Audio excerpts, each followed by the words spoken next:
Daerah Maktos dekat Laut Mati di Yordania menjadi saksi akan peristiwa penting dalam sejarah kenabian. Di kawasan inilah, Nabi Yahya sempat tinggal beberapa hari untuk berdakwah sebelum akhirnya terus bergerak memperluas dakwahnya ke kawasan perbukitan di sepanjang Laut Mati. Daerah Maktos adalah kawasan perbatasan Yordania dan Palestina yang hanya dibatasi oleh aliran sungai kecil. Sungai yang banyak dicatat dalam kitab suci, yaitu Sungai Yordan. Sungai Yordan yang berhulu di Danau Tiberias dan bermuara di Laut Mati. Sebuah riwayat menyebutkan, Nabi Yahya menyeberangi sungai ini dari arah Palestina menuju Yordania untuk menyampaikan risalah Allah Subhanahu wa Ta'ala. Itu sebabnya, tepi sungai sebelah barat disebut dengan tepi barat. Kini, tepi barat menjadi wilayah otonomi Palestina. Sementara tepi sungai sebelah timur disebut dengan tepi timur, atau yang dulu dikenal dengan Urdun, atau kini lebih populer dengan sebutan Yordania. Di sungai Yordan inilah dulu dipercaya sebagai tempat Nabi Isa alaihissalam dimandikan oleh Nabi Yahya alaihissalam. Sebuah proses bersuci seperti yang dikenal kaum muslimin saat ini. Peristiwa inilah yang kemudian mengawali ritual baptis yang dikenal dalam agama Nasrani. Itu sebabnya, hingga kini kawasan Maktos menjadi tempat wisata religi bagi kaum Nasrani.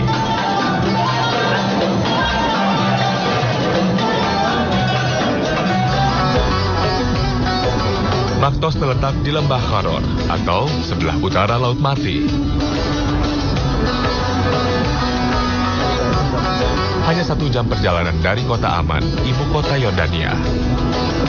Aku sang musafir tiba di kawasan Maktos.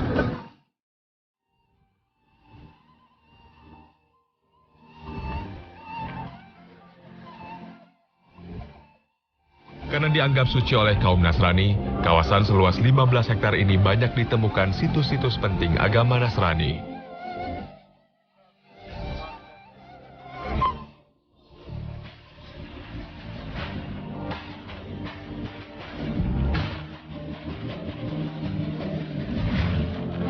Seperti goa, gereja yang dibangun sejak zaman Romawi dan Bizantium. Dan yang terpenting adalah tempat penyucian yang dilakukan Nabi Yahya kepada Nabi Isa.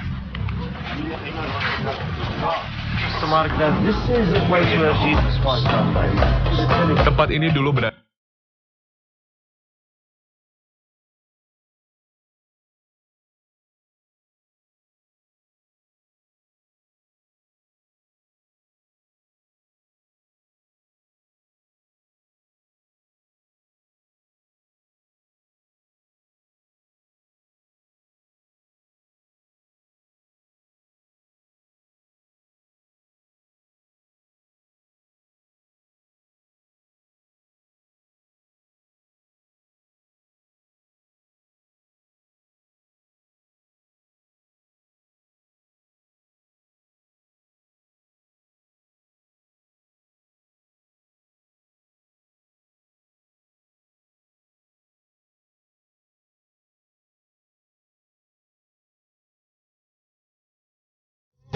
maka para pengunjung dari kedua belah sisi dilarang untuk saling berkomunikasi. Apalagi kawasan tepi barat masih di bawah kontrol ketat Israel. Menelusuri kawasan Maktos, aku, sang musafir, kembali merenungkan sejarah Nabi Yahya alaihissalam. Aku tidak pernah menemukan syariat baptis dalam Al-Quran maupun hadis-hadis Rasulullah SAW. Dalam catatan Islam, sebenarnya tempat ini bermakna apa, Kang? Saya tidak pernah menemukan referensi dari ulama tentang prosesi pembaptisan Nabi Isa alaihissalam oleh Nabi Yahya alaihissalam. Karena syariat itu tidak ada di dalam Islam. Hanya saja tempat ini menjadi tempat hijrahnya Nabi Yahya dari tepi barat, yaitu Al-Quds, Palestina, menuju ke Difatus Syarqiyah, menuju tepian timur. Di tempat inilah Nabi Yahya alaihissalam memulai dakwahnya. Dan tempat ini juga sempat menjadi tempat tinggalnya Nabi Yahya alaihissalam. Nabi Yahya kemudian menyebarkan agama Islam, menyebarkan dakwahnya ke tepian pegunungan. Dia menuju pegunungan di tepi Laut Mati. Dan di tempat itulah Nabi Yahya alaihissalam terbunuh.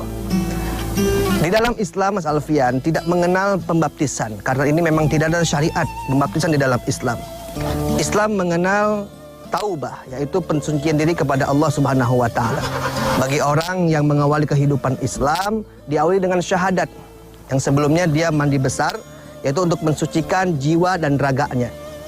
Juga disertai dengan niat, karena niat merupakan pembeda antara ibadah dan bukan ibadah. Nah, sehingga kalau dia sudah bersuci, kemudian dia mengucapkan 2 kalimat syahadat, dia sudah masuk ke dalam agama Islam dan dia adalah saudara kita. Nabi mengatakan, kullul muslimi haramun dammuhu wa maluhu wa irduhu. Setiap muslim atas muslim lainnya haram dari hartanya, kemudian kehormatannya dan jiwa raganya. Artinya harus kita jaga semuanya.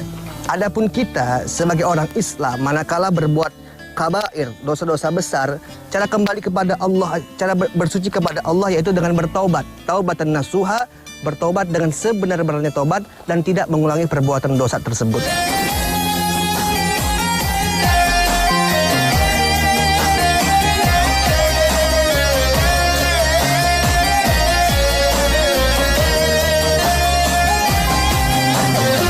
Allahu Akbar, Allahu Akbar.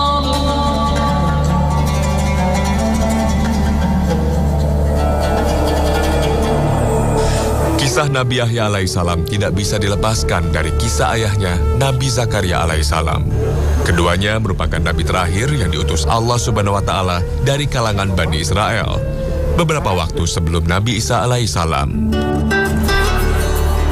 Kisah kedua Nabi mulia ini berhubungan erat dengan negeri Palestina, khususnya Tanah Suci Al-Aqsa, tempat ketiga yang disucikan dan diberkahi Allah Subhanahu wa Ta'ala setelah Makkah dan Madinah.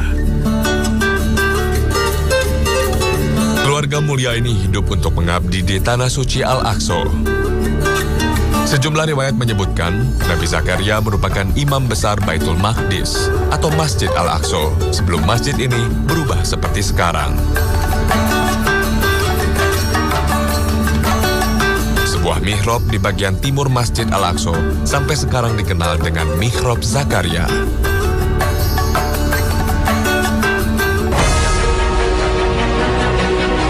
Kisah Nabi Zakaria dan Yahya alaihissalam di Baitul Maqdis terkait erat dengan kisah Nabi Isa alaihissalam. Kisah ini berawal dari keluarga mulia, salah satu ulama yang mengabdikan diri untuk Baitul Maqdis yang disebut Al-Quran dengan keluarga Imron. Imron menikah dengan seorang wanita yang masih terbilang kakak beradik dengan istri Nabi Zakaria alaihissalam. 2 wanita kakak beradik yang sama-sama mandul. Namun begitu, istri Imron tak henti-hentinya berdoa sambil bernazar kepada Allah. Jika dikaruniai Allah anak laki-laki, akan dipersembahkan untuk mengabdi kepada Baitul Maqdis.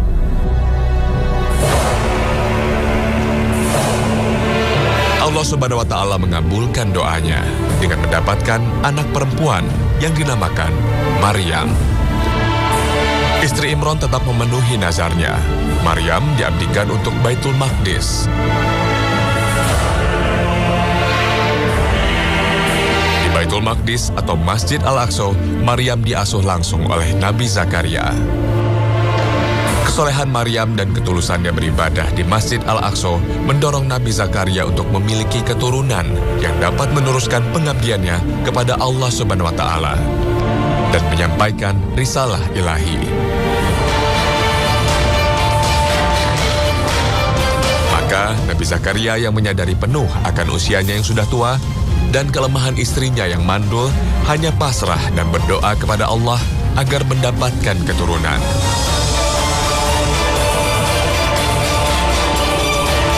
Allah Subhanahu wa Ta'ala Maha mendengar dan akhirnya mengabulkan permintaan nabinya. Maka lahirlah dari rahim istrinya seorang anak laki-laki istimewa dan diberi nama Yahya.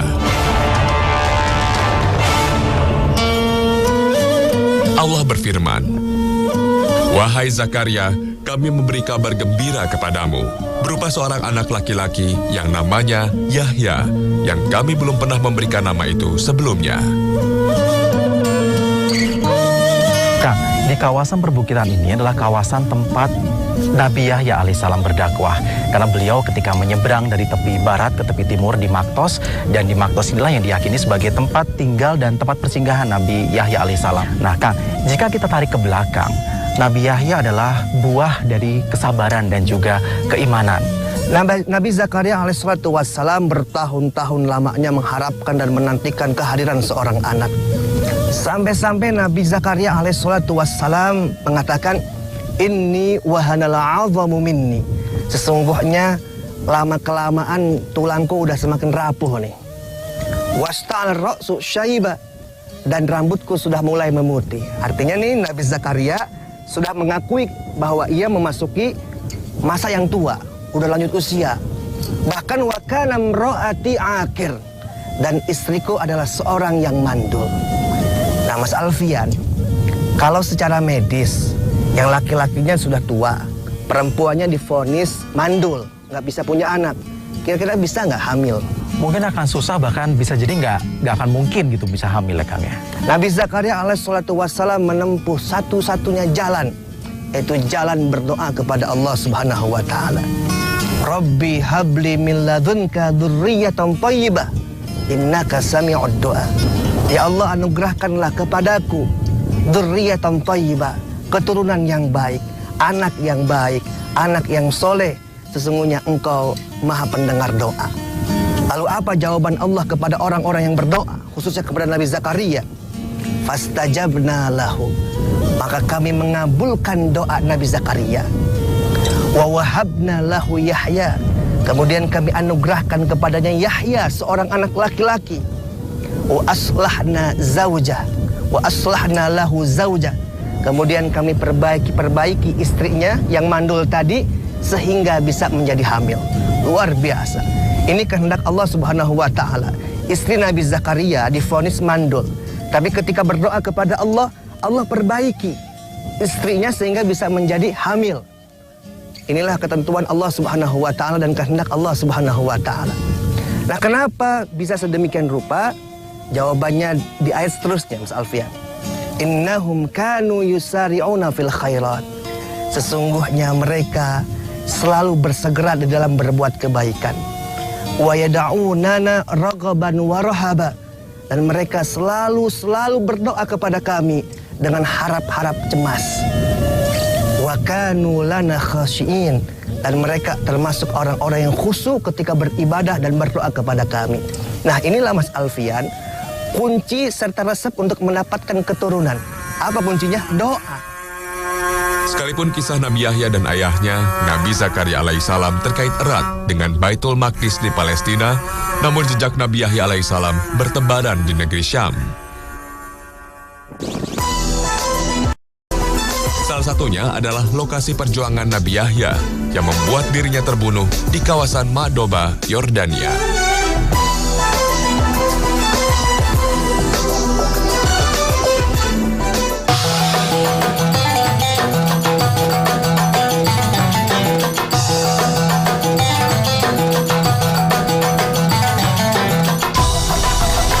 Kawasan Maktos tempat penyeberangan Nabi Yahya dari Palestina dan tempat awal dakwahnya.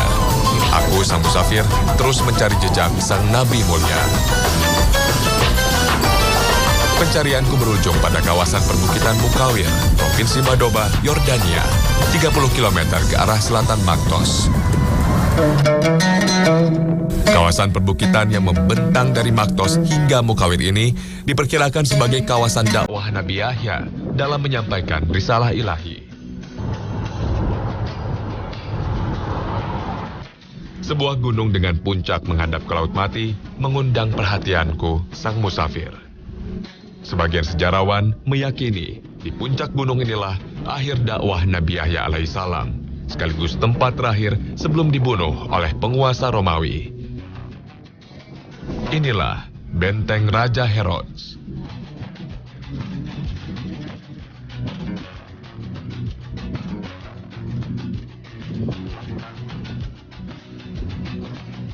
Jalur untuk mencapai puncak bukit benteng Herods ini harus mendaki hingga 1 kilometer. Cukup melelahkan.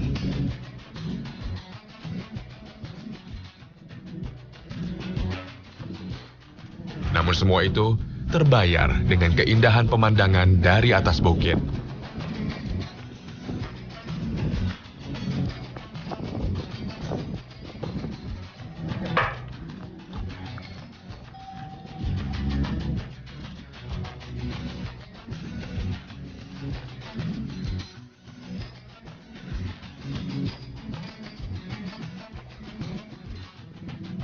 Peninggalan benteng Herods sendiri tinggal reruntuhan.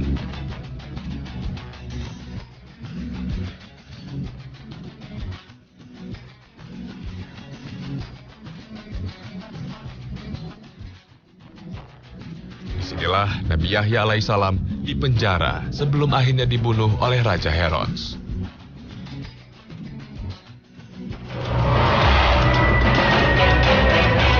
Herodus yang agung adalah penguasa kawasan Palestina. Ia memimpin negerinya dengan keras dan kejam. Seorang penguasa Romawi yang menindas pertumbuhan kehidupan beragama. Sebagai penguasa, Herodus tak menyukai ajaran yang disampaikan Nabi Yahya alaihissalam. Namun, ia sadar, sebagai penguasa, tak mungkin ia membunuh seorang nabi utusan Allah. Namun sebuah peristiwa membuatnya berbuat nekat. Saat itu, sang raja ingin menikahi wanita cantik jelita yang masih terbilang keponakannya sendiri. Rencana ini dihalang-halangi oleh Nabi Yahya alaihissalam. Syariat Allah melarang pernikahan seorang paman dengan keponakan. Bahkan larangan ini diumumkan Nabi Yahya di depan masyarakat, sehingga membuat Raja Herods resah. Dekat rayuan wanita cantik jelita itu, Raja Herods akhirnya memenuhi permintaan calon istrinya, hingga menangkap Nabi Yahya dan menjebloskannya dalam penjara. Raja Herods kemudian membunuh Nabi Yahya alaihissalam agar rencana pernikahannya dengan keponakannya sendiri tak ada yang menghalangi.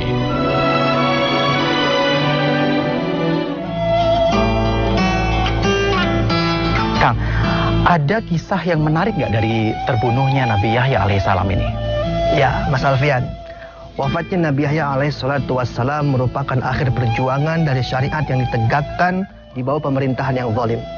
Saat itu Nabi Yahya mengatakan bahwa laki-laki yang menikahi keponakannya sendiri adalah haram. Dan ini terkait dengan pernikahan Raja Herod dengan keponakannya sendiri. Ini merupakan ketentuan hukum yang ada di dalam syariat Taurat. Yang kemudian syariat ini menjadi syariat yang dibawa oleh Nabi Muhammad SAW dan berlaku bagi umatnya. Yaitu asyar'u man qablana, yaitu syariat-syariat yang diberlakukan umat terdahulu dan diberlakukan juga pada umat Nabi Muhammad SAW. Nah, kenapa pernikahan Raja Herod dan keponakannya dilarang? Ada 3 faktor yang diharamkan perempuan dinikahi. Pertama, faktor nasab, yaitu faktor keturunan. Yang kedua, faktor musohara, yaitu faktor yang diikat dengan pernikahan, seperti besan. Dan yang ketiga, faktor radha'ah, yaitu radha'ah sepersusuan. Nah, Raja Herod ini menyalahi salah satu daripada 3 faktor ini, yaitu menikahi sesama nasab.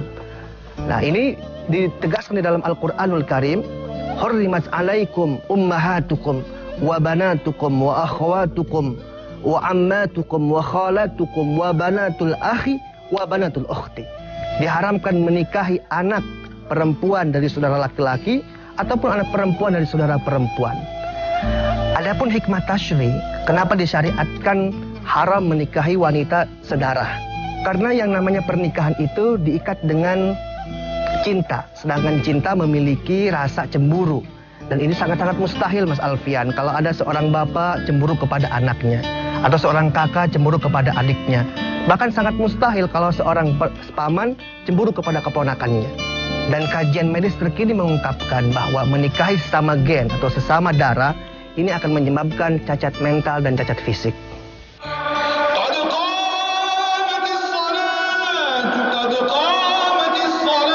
Sebuah riwayat menyebutkan Nabi Yahya dipenggal kepalanya dan kepalanya dimakamkan di Masjid Umawi di Damaskus, Suriah.